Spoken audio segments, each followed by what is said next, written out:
लड़की की ना का मतलब ना होता है। लड़की की ना का मतलब ना होता है। लड़की की ना का मतलब ना होता है।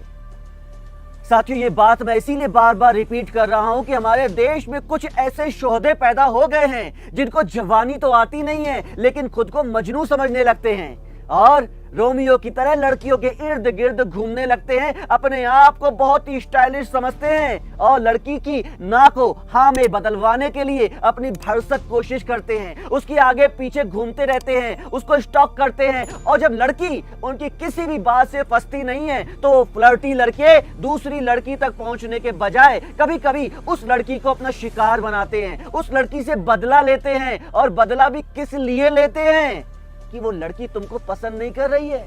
अरे भाई, तुमको पसंद नहीं कर रही तो तुम गलत हो, तुम में कमी है, अपने आप को सुधारो, ना कि उस लड़की से बदला लो। साथियों, ऐसा ही हुआ है हमारे देश में। कुछ दिन पहले एक लड़की से इस कदर बदला लिया गया है कि उसे पेट्रोल डालकर जला दिया गया है। उसकी जिंदगी खत्म हो गई है और आज की तारीख में वो बेटी हमारे बीच नहीं है। नमस्कार, सत श्री अकाल, आदाब, गुड डे। सबसे पहले तो हम झारखंड की उस बेटी को भावभीनी श्रद्धांजलि देते हैं और प्रभु से यही गुजारिश करते हैं कि उन्हें उनकी आत्मा को शांति मिले। साथियों, आज का शो शुरू करने से पहले हम फिर से आपसे यही कहना चाहते हैं कि हिंदुस्तान में घटने वाली हर एक घटना जो आपको सचेत करती है वो आप तक तभी पहुंच पाएगी जब आप हमारे चैनल को सब्सक्राइब करेंगे। तो साथियों, शुरुआत करते हैं आज के शो की, जो कि संबंध रखती है झारखंड प्रदेश के जिला दुमका और दुमका जिले के एक इलाके जरू आदेह से। साथियों, ये वो इलाका है जहां पर हिंदू मुस्लिम बड़े ही प्यार से, मोहब्बत से एक दूसरे के साथ भाईचारे से रहते हैं। लेकिन पिछले दिनों कुछ ऐसा हो गया जिससे कि आज की तारीख में इस प्रदेश पर धारा 144 लगा दी गई है। होता कुछ यूं है साथियों कि इसी जरुआ देह इलाके में रहने वाले एक लड़के शाहरुख को एक लड़की पसंद आ जाती है जो कि 12वीं की छात्रा है। ये उस लड़की का पीछा करता है, उससे अपने प्यार का इजहार करता है, उससे बोलता है कि मैं तुम्हारे बिना जी नहीं सकता हूं, तुम मुझसे बात करो, मैं तुम्हारे बिना मर जाऊंगा। लेकिन ये लड़की जो कि एक हिंदू कास्ट से बिलोंग करती है, उस लड़के की बातों से बिल्कुल भी इंप्रेस नहीं हो रही है। हालांकि ये लड़की उस लड़के को साफ साफ बोलती है कि यहाँ सबसे बड़ा मुद्दा ये है कि मैं इन सब लफड़ों में पढ़ना ही नहीं चाहती हूँ, ये चक्कर हमारे लिए नहीं बने हैं, हमारा काम सिर्फ पढ़ना लिखना, जिंदगी में आगे बढ़ना है, प्यार मोहब्बत हम नहीं करना चाहते। लेकिन शाहरुख जो था उस लड़की का पीछा हर रोज किया करता था। जब भी वो अपने घर से निकलती थी स्कूल जाने के लिए, कॉलेज जाने के लिए, जब भी वो अपने घर से निकलती थी कोचिंग जाने के लिए, ये उसके पीछे हो लेता था। ये लड़की परेशान हो गई थी, रात दिन घुट रही थी। अपने दोस्तों से बात करती है तो वो बोलते हैं कि इसकी जानकारी जल्द से जल्द अपने घर परिवार को दो, क्योंकि अब 1 साल से ज्यादा बीत चुका है। बेचारी वो बेटी अपने पिता से बोलती है कि वो लड़का जो कि हमारे पड़ोस में ही रहता है, हमारा पड़ोसी ही है, आते जाते मुझे स्टॉक करता है, मुझ पर नजर रखता है, मुझ पर भद्दे भद्दे कमेंट कसता है और मुझसे ये बोलता है कि तुम मुझसे बात करो, मैं तुमसे प्यार करना चाहता हूँ। हालांकि मैं नहीं चाहती हूँ कि आप कुछ ज्यादा करें, लेकिन कम से कम इतना करें कि वो लड़का जो है मेरा पीछा ना करे, मेरा पढ़ाई लिखाई में मन नहीं लग रहा है। पिता बोलते हैं कि तुम इस बात को किसी को भी मत बताओ, मैं अपने स्तर पर उस लड़के से बात करता हूं। तो लड़की के पिता उस लड़के के पास जाते हैं, उससे बड़ी ही शालीनता से, विनम्रता से ये बोलते हैं कि बेटा, अभी तुम्हारी पढ़ाई लिखाई की उम्र है, हमारी बेटी की पढ़ाई लिखाई की उम्र है, अभी इन सब चीजों को भूल जाओ, छोड़ दो। हम इस रिश्ते या इस बात का कतई भी परमिट या अलाउ नहीं करते, हमारी कोई परमिशन नहीं है। उस दिन तो शाहरुख बोलता है कि ठीक है अंकल, मैं आपकी बेटी का पीछा नहीं करूंगा। लेकिन अगले दिन फिर से शाहरुख उस बेटी को, जब वो कॉलेज जा रही होती है, उसका पीछा करता है, बोलता है कि तुमने अपने पापा से मेरी शिकायत की, क्या सोच के की, मैं पीछे हट जाऊंगा, मेरा प्यार सच्चा है, मुझसे प्यार करो, मुझसे बात करो। लेकिन लड़की इस बार भी उस लड़के को भाव नहीं देती, शाहरुख को भाव नहीं देती है। शाहरुख को थोड़ा सा गुस्सा आता है, अब वो और ज्यादा चक्कर लगा रहा था। अब पहले तो पीछे से चक्कर लगाया करता था, फिर लड़की के सामने आ जाया करता था, सबके सामने उससे बात किया करता था। तो लड़की को अब बहुत ज्यादा तकलीफ होने लगी थी। लड़की जाती है, अपने पिता से बोलती है, पापा वो पड़ोस में रहने वाला शाहरुख अब भी नहीं मान रहा है, क्या किया जाए। तो लड़की के पिता अपने पिता से पूछते हैं, लड़की के जो दादा है जिनका नाम है अनिल, वो सलाह देते हैं कि अब हमें इस बात में ज्यादा देरी नहीं करनी चाहिए। लड़की लड़की के पिता, लड़की की माता, लड़की के भाई और उनके दादा, ये सब लोग जाते हैं पुलिस स्टेशन में और सब लोग पुलिस के सामने एफआईआर लिखवाते हैं इस लड़के शाहरुख के खिलाफ। साथियों, शाहरुख को पुलिस बुलाती है, उसे धमकी देती है और उसे गलत काम करने के लिए, पीछा करने के लिए ताकीद देती है कि तुम्हारा अंजाम बहुत ही बुरा होगा, सुधर जाओ। ये लड़का पुलिस की बातों से बिल्कुल भी मतलब इत्तेफाक नहीं रखता था। पुलिस का मन हुआ कि इसे पकड़ लिया, पुलिस ने उसे जेल की सलाखों के पीछे डाल दिया। पुलिस ने जेल की सलाखों के पीछे डाला, कड़ी से कड़ी उसे सजा मिलने ही वाली थी। इतनी देर में लड़के का बड़ा भाई आ जाता है।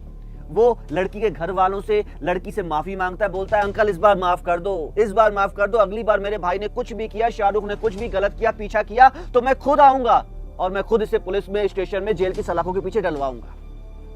अब ये सब लोग आपस में पड़ोसी थे, तो साथियों जैसे कि पड़ोसियों का धर्म जो होता है वो बड़ा ही खास माना गया है हमारी हिंदू सभ्यता में। जी हाँ साथियों, हम लोग खून के रिश्तों से ज्यादा महत्व देते पड़ोसियों की, क्योंकि पड़ोसी वो लोग होते हैं जो कि खून के रिश्ते बनाए बिना आपके आसपास रहते हैं और वक्त पड़ने पर आपकी मदद करते हैं। तो बस लड़की के पिता मान गए, वो लड़ाई झगड़ा तो करना ही नहीं चाहते थे, वो सिर्फ इतना चाहते थे कि हमारी बेटी का पीछा ना किया जाए।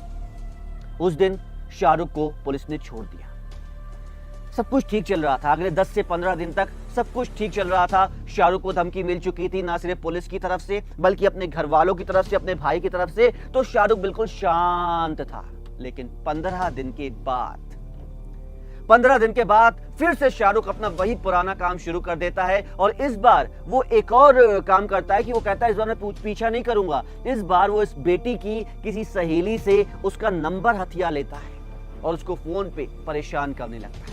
ये फोन कट करती है, दूसरे फोन से फोन मिलाता है, फिर फोन कट करती है, ब्लॉक करती है, दूसरे फोन से फोन मिलाता है और फिर आखिरकार ये लड़का 22 अगस्त 2022 की शाम को फोन करता है और बोलता है कि तुम मुझसे बात करो नहीं तो तुम्हारा अंजाम अच्छा नहीं होगा। ये लड़की उसी समय इसी धमकी को अपने पिता को बताती है। इस समय शाम की 8 से 9 बज चुके होते हैं। लड़की के पिता बोलते हैं कि अभी बेटा रुक जाओ, आज की रात, कल सुबह हम सब लोग फिर से जाएंगे पुलिस के पास और इस लड़के को पुलिस की गिरफ्त में सलाखों के पीछे डलवा के रहेंगी। बेटी शांत हो जाती है। सुबह का इंतजार किया जा रहा होता है, लेकिन साथियों इसी रात की सुबह ना हो सकी, यानी कि सूरज के उगने से पहले ही तड़के 5 बजे ये लड़का अपने एक खास दोस्त छोटू खान उर्फ नईम खान के साथ मिलके इस लड़की को आग में जलाने की साजिश रचता है। जी हाँ साथियों, छोटू खान उर्फ नईम खान पेट्रोल का इंतजाम करता है और ये दोनों तड़के 5 बजे पेट्रोल से भरा कैन लेकर लड़की के घर के पास एक खिड़की थी जहां पर उनको शायद पता था कि लड़की यहीं से ही दिखती है और यहीं पे ही सोती है, इसी कमरे में सोती है। उसी खिड़की से वो लोग पेट्रोल अंदर फेंकते हैं। लड़की जागती है, वो देखती है कि भाई ये लड़का है जिसका नाम शाहरुख है। स्ट्रीट लाइट की रोशनी में उसको देख लेती है, पहचान ले जाती है कि इस लड़के ने, शाहरुख ने मेरे ऊपर पेट्रोल फेंका है। वो बुलाती है शाहरुख रुक जाओ शाहरुख, लेकिन शाहरुख नहीं रुकता है और अपनी जेब से माचिस निकाल कर उस बेचारी बच्ची को जिंदा जला देता है। वो लड़की तड़पती, चिल्लाती है, सिसकती है, रोती है, बहुत तेज आवाजें करती है। सुबह का 5 बज रहा होता है, जबकि बहुत सारे लोग सो रहे होते हैं, लेकिन फिर भी बहुत सारे लोग आते हैं, पड़ोसी लोग आते हैं, कोशिश करते हैं, पानी डालते हैं। पूरी फैमिली उनकी आती है, पानी डालती है, आग को बुझाने की कोशिश करती है, लेकिन अंततः आखिरकार वो बच्ची 90% तक जल जाती है। तभी उस बच्ची को ले जाया जाता है रिम्स हॉस्पिटल में, जो कि रांची में स्थित है। 5 दिन, पूरे 5 दिन की जद्दोजहद के बाद उस लड़की ने जिंदगी और मौत से लड़ाई करते करते आखिरकार हार मान ली और अभी इसी 29 अगस्त को इस लड़की का, बेचारी का निधन हो गया। साथियों, सब कुछ क्यों हुआ?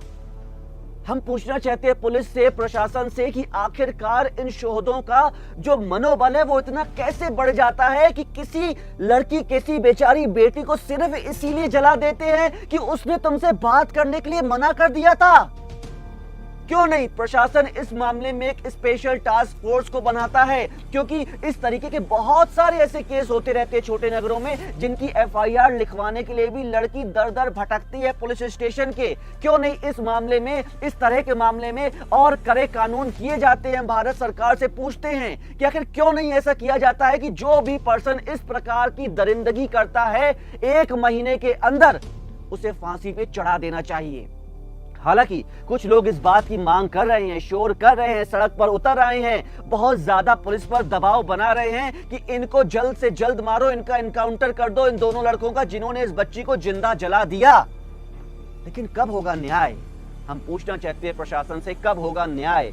क्यों? आखिर अब इस तरीके की और घटना नहीं हो? आखिर पुलिस इस बारे में क्या इंतजाम कर रही है? उस पीड़िता बच्ची को बचाने के लिए प्रशासन ने आखिर क्या किया? 5 दिन तक वो बच्ची जिंदगी और मौत से लड़ रही थी, लेकिन तब प्रशासन सोया हुआ था। उस बच्ची बेचारी की मौत हो गई, तब आज प्रशासन जागा है और उन दोनों लड़कों को जेल में डाल दिया है, पुलिस की गिरफ्त में पहुंचा दिया है।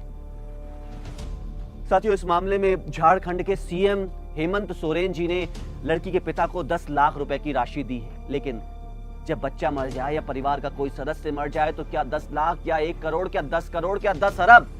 जिंदगी तो बेचारी बच्ची की चली गई, वो कभी वापस नहीं आने वाली है। हम सिर्फ इतना ही कर सकते हैं क्राइम वर्ल्ड के माध्यम से कि हम सचेत करें अपने दर्शकों को कि आपके आसपास कोई भी ऐसी घटना घट रही है, जल्द से जल्द उस घटना का निपटारा करने के उद्देश्य से कदम उठाइए। क्योंकि साथियों, जख्म को जितना आप इग्नोर करेंगे, वो जख्म बढ़ते बढ़ते बढ़ते एक दिन नासूर का रूप ले लेगा, और वो नासूर एक ना एक दिन उस अंग को ही काट देगा जिस अंग में वो जख्म लगा होगा। इसीलिए समाज के इस नासूर को हमें ही उखाड़ फेंकना है, और हम यही उम्मीद करना चाहते हैं क्राइम वर्ल्ड के माध्यम से, यही रिक्वेस्ट, यही गुजारिश करना चाहते हैं पुलिस से, प्रशासन से और समाज से कि इस घटना को ठंडा ना होने दे, आरोपियों को जल्द से जल्द सजा मिले। यही हमारी प्रशासन से हाथ जोड़कर विनती है, क्योंकि ये घटना ना सिर्फ निंदनीय है बल्कि अमानवीय भी है। कोई मानव इस प्रकार की घटना सोच भी नहीं सकता है। लेकिन सबसे दर्द भरी बात यह है कि जिस शाहरुख ने यह काम किया, जब पुलिस ने उसे पकड़ा, पुलिस स्टेशन जाते जाते उसके हाथ में हथकड़ियां थी लेकिन चेहरे पे मुस्कान थी, यानी कि उसे कोई अफसोस नहीं था कि उसने बेचारी बच्ची को जिंदा जला दिया। हम यही कहना चाहते हैं साथियों कि हमारे क्राइम वर्ल्ड चैनल का उद्देश्य ये नहीं है कि आपको इस तरह की घटनाएं बता के आपको विचलित करे, परेशान करे, या ऐसी घटनाओं को बढ़ावा दे। हम तो केवल यही चाहते हैं कि आप सचेत रहें, आप सुरक्षित रहें। अगली बार फिर से एक सच्ची घटना को लेकर आपके सामने आएंगे, तब तक के लिए नमस्कार।